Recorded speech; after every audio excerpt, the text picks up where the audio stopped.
Spoiler alert before we dive in. If you haven't reached this section of Silent Hill F and plan to experience it firsthand, I recommend stopping here and coming back later. The boss fight we're about to cover reveals the aftermath of a key story moment that won't make much sense out of context, and it's best experienced in-game. Alright, if you're still with me, let's sort out how to defeat the Rinko-like entity in Silent Hill F. The fight begins with Hinako in full bestial form. You may be inclined to unleash on Rinko, but I actually suggest a more conservative approach.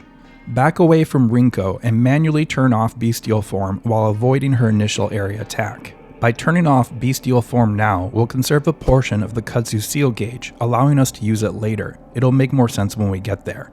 After avoiding the initial area attack and maintaining distance from Rinko, she will follow up with one of a couple possible attacks. If she holds her position, she will start by throwing fireballs at you. Dodge out of the way, then hold in focus mode as her next move will be to charge in for a melee strike. This is counterable, and holding in focus mode gives you a larger window of time to get in that counterattack. If instead Rinko jumps further away, she'll start immediately with that melee strike. So again, hold in focus mode and get ready to counter. After counterattacking, you can follow up with a couple more strikes. Don't push it too hard as we'll need to conserve stamina for dodging. Now that we're in closer to Rinko, she will attack with more melee strikes. She has a few different attack patterns she may use, which may require some trial and error to recognize, but the most common one is a triple swing attack. She will perform 2 slower wide swings before pausing for a moment and following up with a charging strike that is counterable. Back away during these attacks. You may need to dodge in order to do so. Then hold in focus and get ready to counterattack on that third strike. If your stamina level allows for it, you can follow up with additional hits, but if not, stay patient and let that stamina recover. After taking a few hits, Rinko will bend down and start charging up her area attack again. Back away and get ready for the next part. Rinko will start hurling fireballs at you, which are telegraphed by her clutching at her torso. Get ready to dodge these while moving towards her to position yourself for follow-up attacks. Get a couple attacks in, but conserve that stamina as we'll need to react to her next attack. Again, at this range she will usually follow up with more melee attacks, and her attack pattern can vary. She may do a quick single swipe, or a multiple hit combo that is counterable. If you are able to get in a counterattack, you can again follow up with more strikes depending on your stamina level. Try not to let it hit 0 so you can perform a dodge when needed. Pretty quickly into the fight, additional zombie-like Rinkos will enter the arena. If they are hit by fire, after a few moments they will ignite, rush towards your position, and explode. Stay aware and get ready to dodge them as they close in. You can unlock your camera to get a wider view of the combat arena and relock it onto Rinko when ready to do more damage. Now what I suggest doing here is taking out some of those zombie Rinkos opportunistically. Keep the boss's line of sight away from the zombie additions so when she tosses out those fireballs, she will hopefully miss them. At the same time, dodge towards a zombie Rinko, then take it out with 3 light hits. Get ready to react to the boss's attack again next, which you may need to dodge to avoid.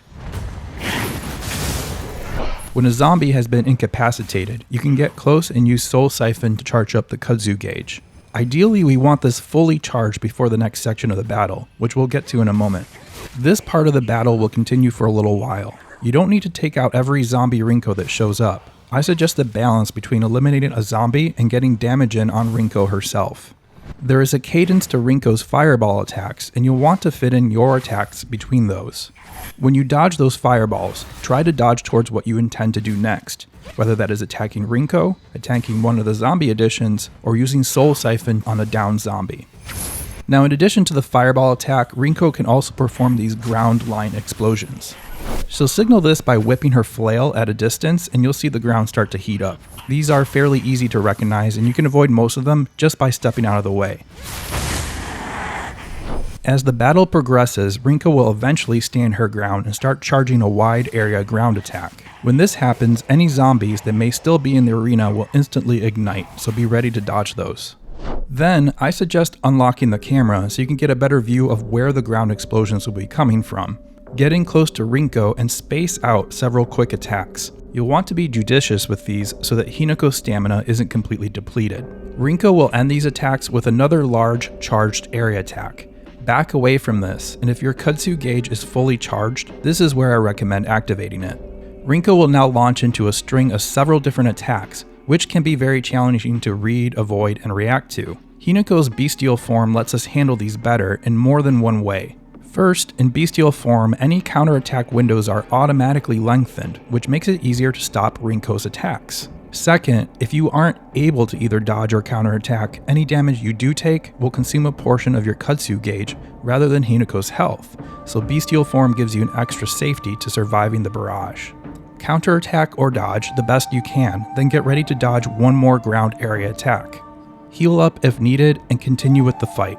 The battle is on repeat now, and Rinko will continue with the same attacks you've already seen. It is a challenging fight, but with a little practice, you'll make it through. Alright, I hope this video helped you out, and thanks for watching.